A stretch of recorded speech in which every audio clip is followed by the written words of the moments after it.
What's up, everyone? It's Jeremy Majors here with Majors Academy Dog Training out of Green Bay, Wisconsin. And we are live. Dog Training Q&A, episode 202. Ask me anything you like. I'm going to set up Instagram right here, right quick. Yeah.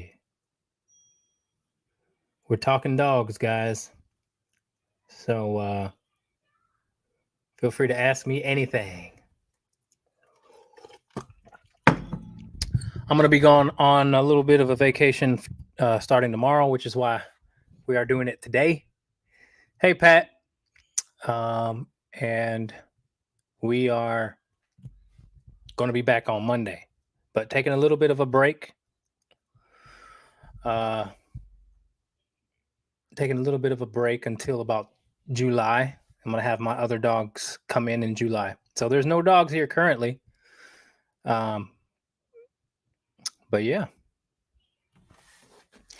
Let's see what's new. Oh, this is what I wanted to talk about. It's popped up in my head. I wanted to make a short video, but I want to talk about it here too.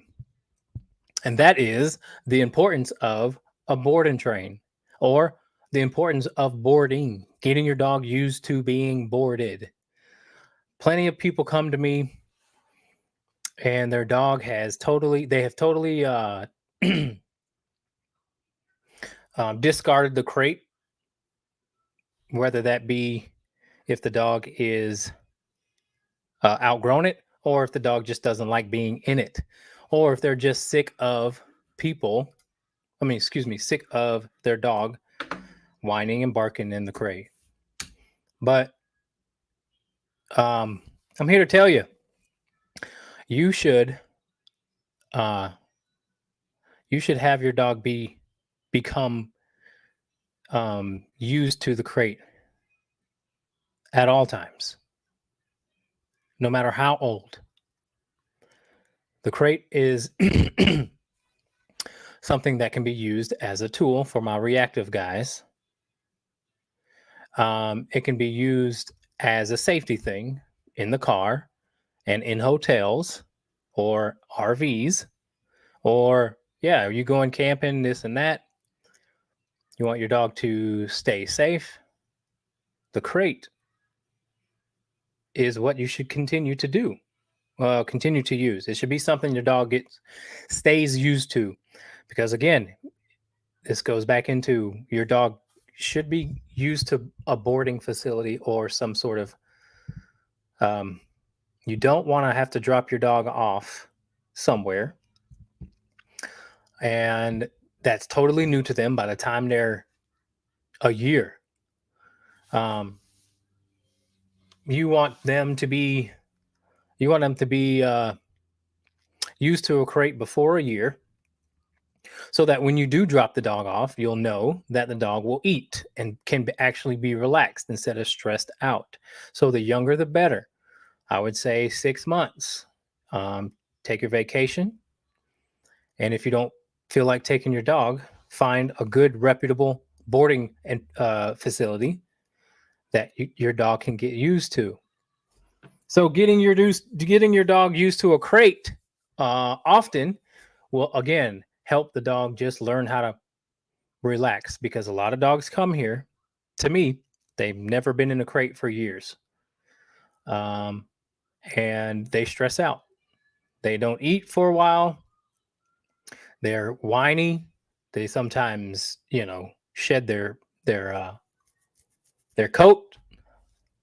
So it's just good to have that as a sort of a tool, basically, that's in the large toolbox for your dog. Okay. So again, the importance is when clients come to me, their dog, again, probably the owners haven't gone on vacation in years because they can't find anybody to watch their dog, because it's aggressive, reactive, and they're going to be worried as hell on vacations. Guys, this is something you guys should consider when even getting a dog. Know that if you spoil your dog, it's going to not be liked by the community. It's only going to be liked by you. And I know I've talked about this before, but I want to tie it into the main theme of what I'm talking about today. You want your dog to be liked by others so that no one has to deal with your dog.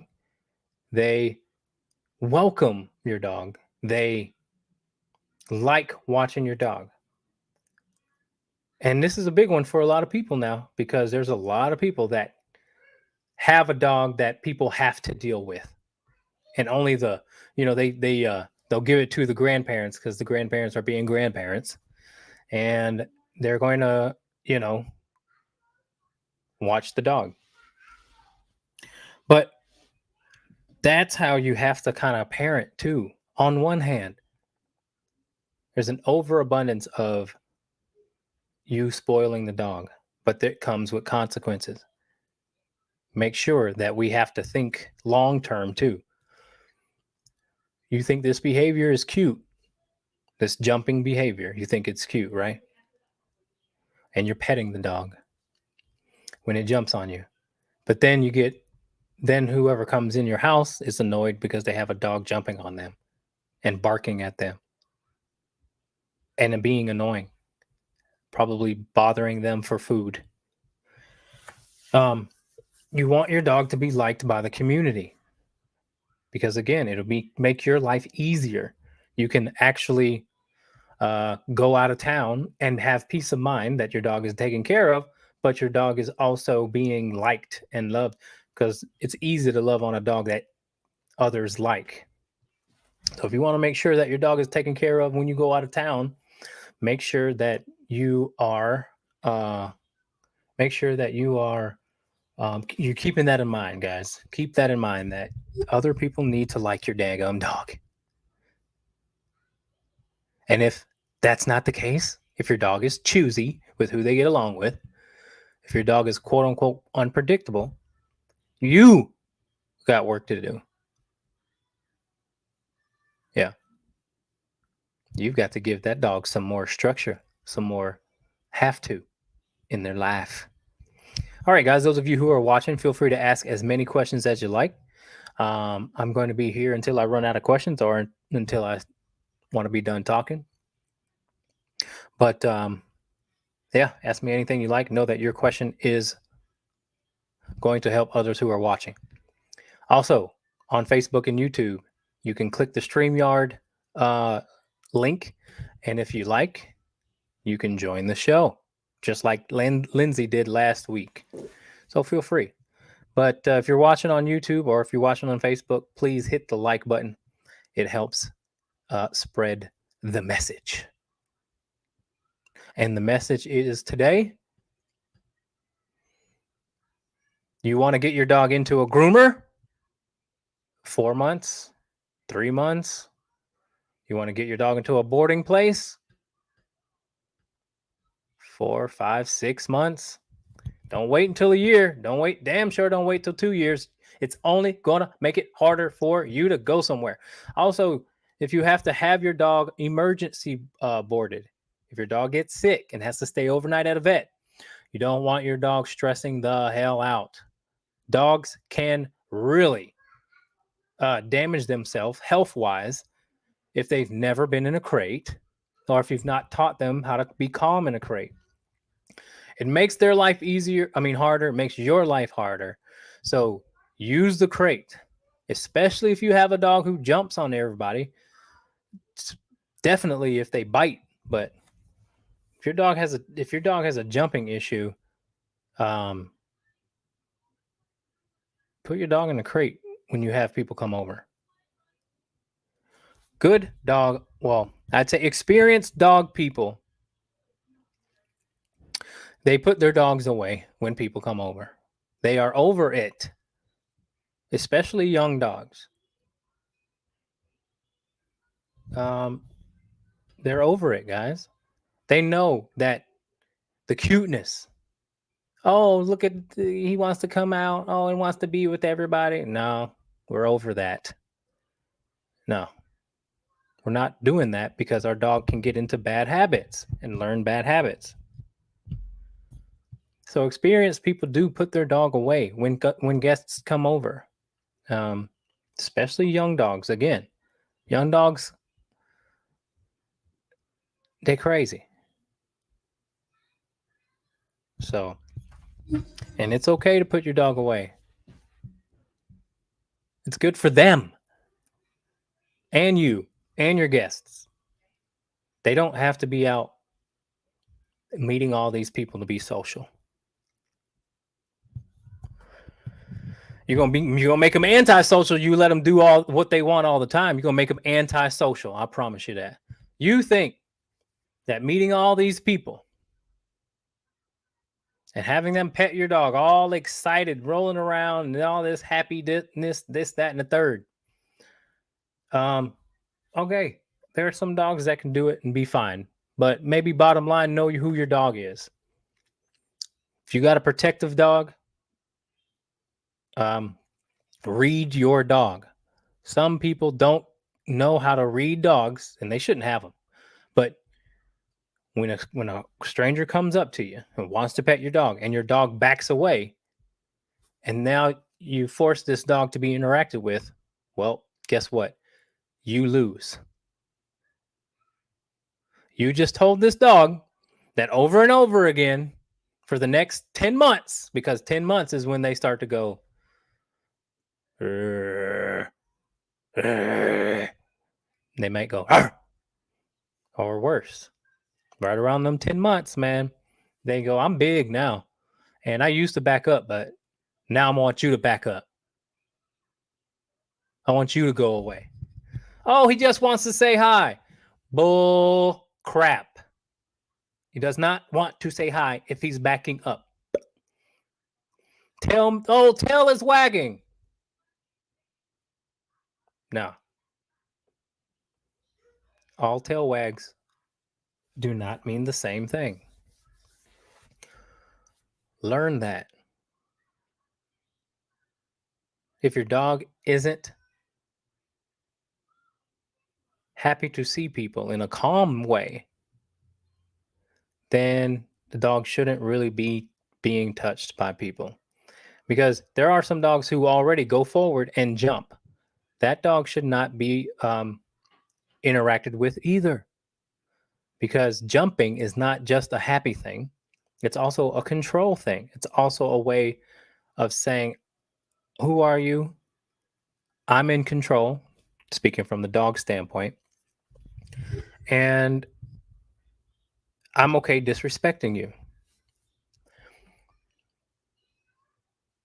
So that's why, again, you have to learn how to read your puppy.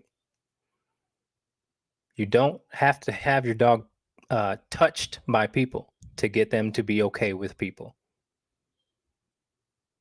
Your dog should have an option to be touched or not.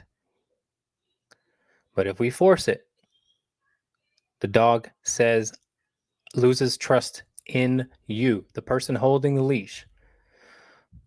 You let someone pet the dog who's backing up over and over again. He used to back up, but now he barks. Now he jumps, or worse. Yeah, well, that's because you let people touch him over and over again, and he had no choice in the matter. So now he's going to he's just going to do the same thing, but now he's bigger, and now he can get people to back up. So pretty simple, right? That's common sense, eh? All right, you guys, those of you who just joined in, feel free to ask as many questions as you like, any question that you like. I'm just going on a little rant about the proper way to socialize your dog, man. There's so much bullcrap for information out there. I can't stop this show because there's so much misinformation out there. I do this every single day. I've been doing this every single day for 17 years.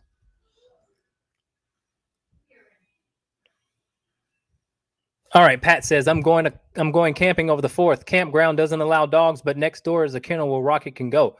I can go and walk him in the mornings and leave him. That's cool. Is this a good solution, or should I leave him completely for the 4 days without stopping and walking him? Yeah, that's a good question, Pat. Hold on, let me put that up. That's a good question.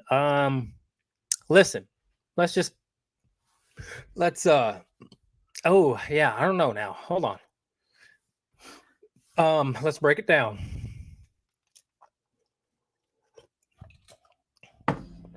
Okay. So, first and foremost, it is unnatural for dogs to be away from their pack, spend time away. They don't really do that. It's not natural to them. It is something that we have to teach them. Pat, is this your Rocky's first time being away from you? Is he used to a boarding place? Because otherwise, I'm going to say no. I'm going to say no.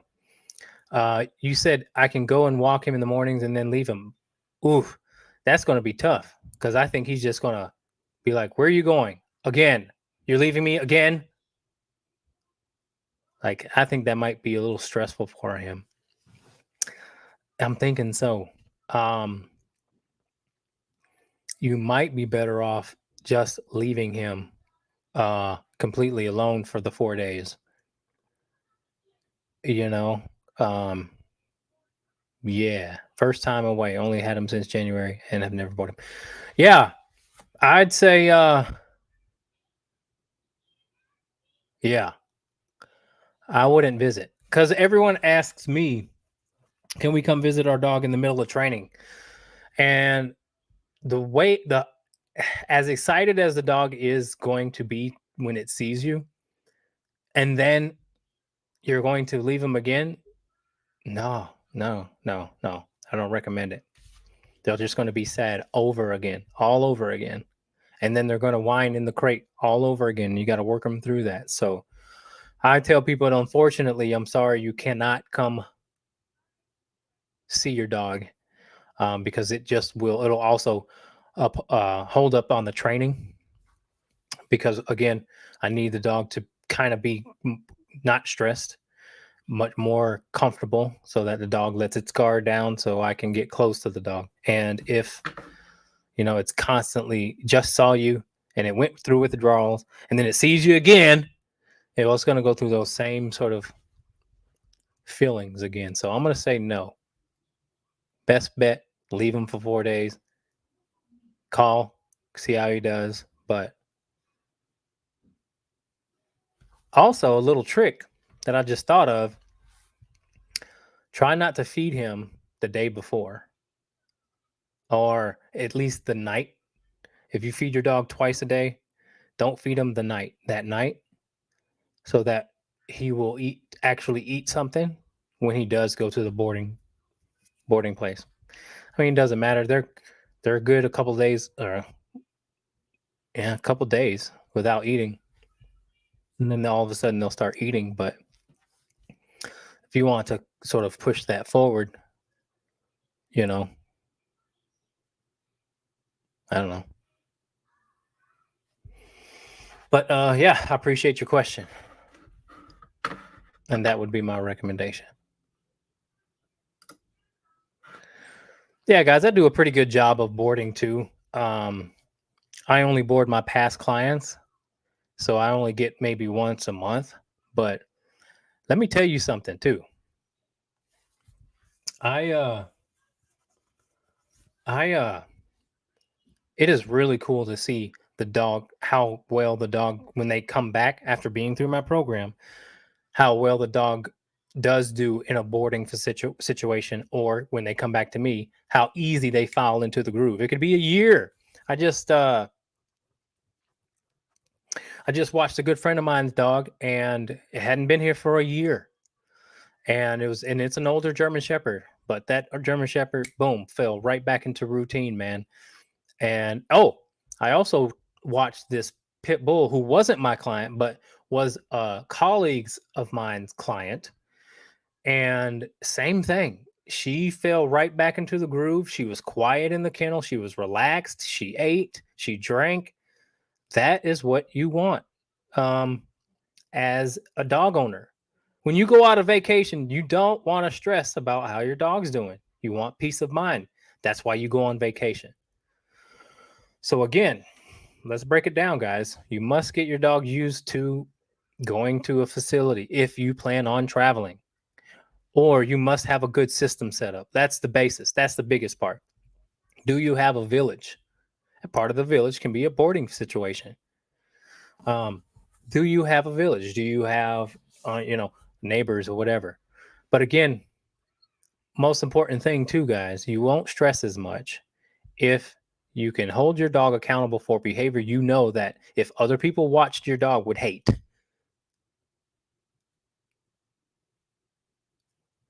Most people tolerate jumping, but some people don't like it.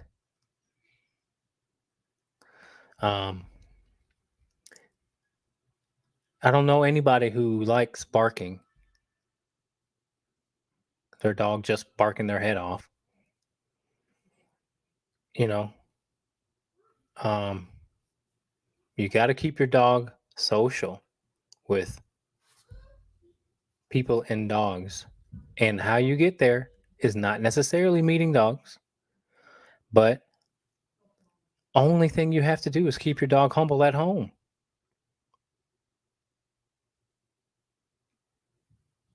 That's how you keep a social dog. Don't let everybody come up and touch them. All right, guys, those of you who are watching and just joined, please feel free to ask. This is Dog Training Q&A. So ask me questions about your dog's behavior. I'll give you a little breakdown as much as I can. I see these things a lot. Again, I've been doing this for 17 years. And the biggest problem is that we give our dogs too much freedom too soon.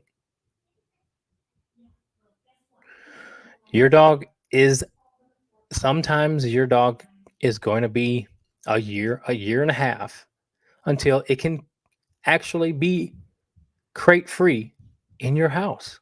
Some dogs just mature slowly, especially those who are spayed and neutered before a year.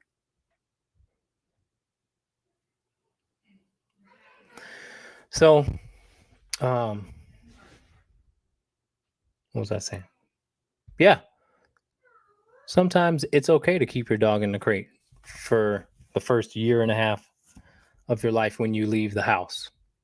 The other thing is, guys, remember this: your dog will be less likely to get into crap, to tear up stuff, if they're properly exercised. Don't forget about that. It's most important. You can't blame your dog for tearing up stuff if you're not giving your dog the adequate exercise.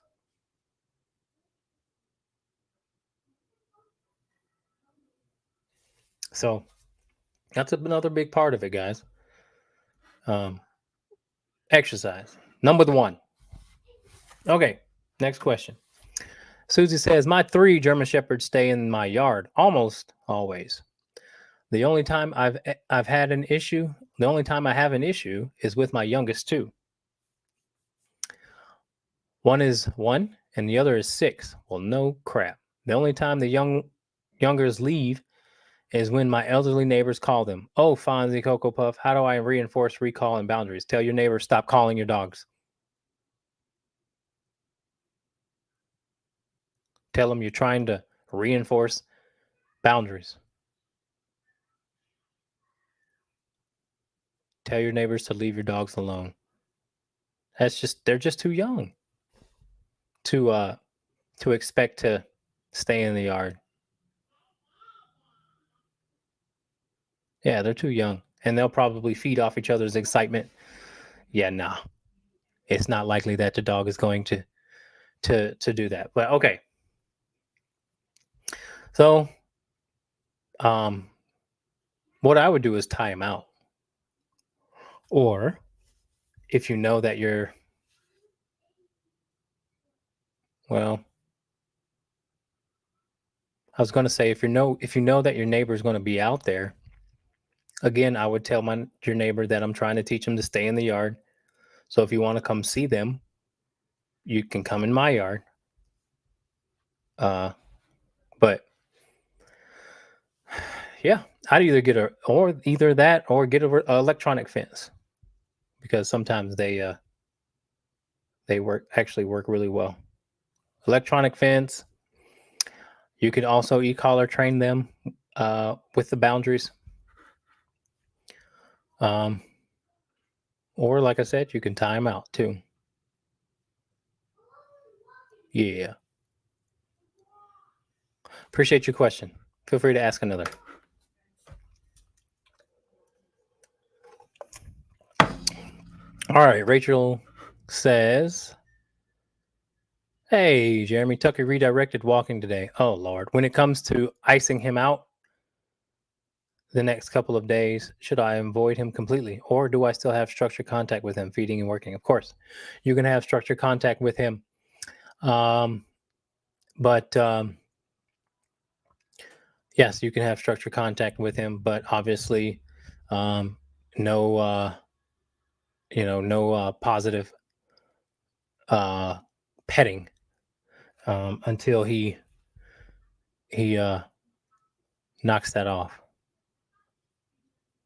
Yeah, poor Tucker. That dog should be in a field of sheep. Yeah.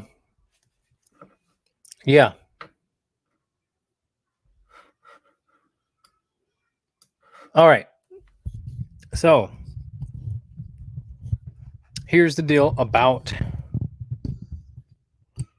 Oh, I got a question actually on Facebook that I need to answer. I think my family member asked me, and I know they have a Rottweiler because the question was, how can I get my dog to stop chasing cars? And Rottweilers are notorious for chasing cars. So let's break it down what that is. Well, cars are what? They are loud, they're big, they come fast, and they go fast. So to a Rottweiler, that some of them still have a lot of herding instinct in them, and they will try to control big, loud, fast, retreating objects. So the best way to help them through that is to walk them beside you, loose leash. Put some rules on the walk. Or if you're not wanting to walk them, then at least you have to teach them what no means if it's in the front yard or if it's in the house. But most people's dogs are chasing cars, and they're usually on walks or in the front yard. So again, if you're walking your dog and your dog is wanting to chase cars, then put some rules on the walk. And those rules are: stay by my side, loose leash, and let me work you through this. Now, when you got that loose leash walk, now you have to be proactive with their thoughts. So when a car comes and those ears go up, that is your opportunity to be there for him or her.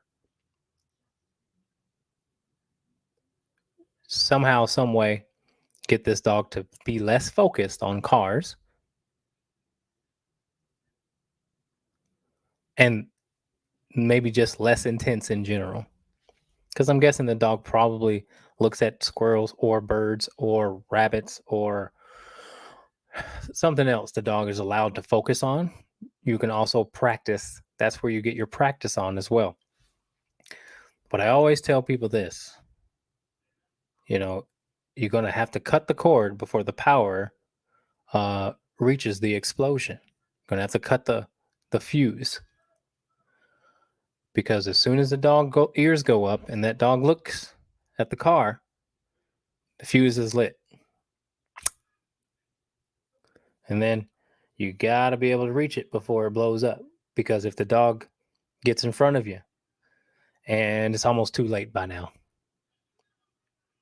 you gotta keep the dog beside you. You gotta be able to give a dog a leash correction, especially a Rottweiler. They're big and strong, so you gotta be a little bit strong to actually convince them that I want you to do what I want you to do on the walk, because I'm trying to show you that it's not necessary to chase cars. And as a matter of fact, it might harm the hell out of you if I drop the leash or I open the door and you bolt out. So, yeah, it's pretty important that you get that dog on a walk, loose leash. All right. All right, guys, those of you who just joined on Instagram or YouTube or Facebook, if you have any questions about your dog's behavior,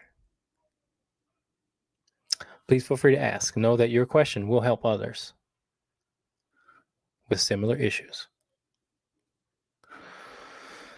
Okay, let's see what else we got, guys. This will be I'll probably do one next week. Yeah. Episode 203. What do you guys think? Should I start having other dog trainers on with me? Did you guys like that last week with Lindsay?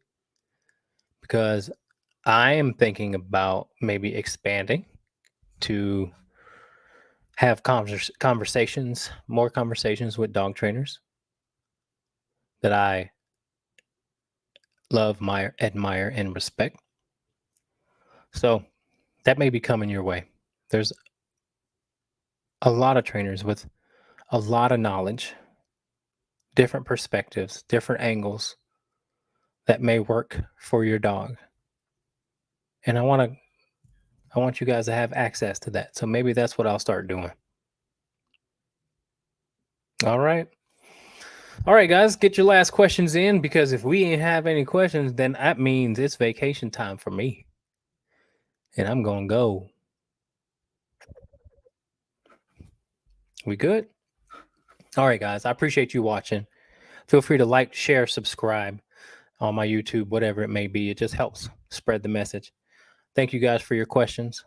We'll see you guys next week, probably on Thursday like normal. Give me a thumbs up. All right. We'll see you guys. Have a great weekend. Happy Father's Day to all the fathers out there too.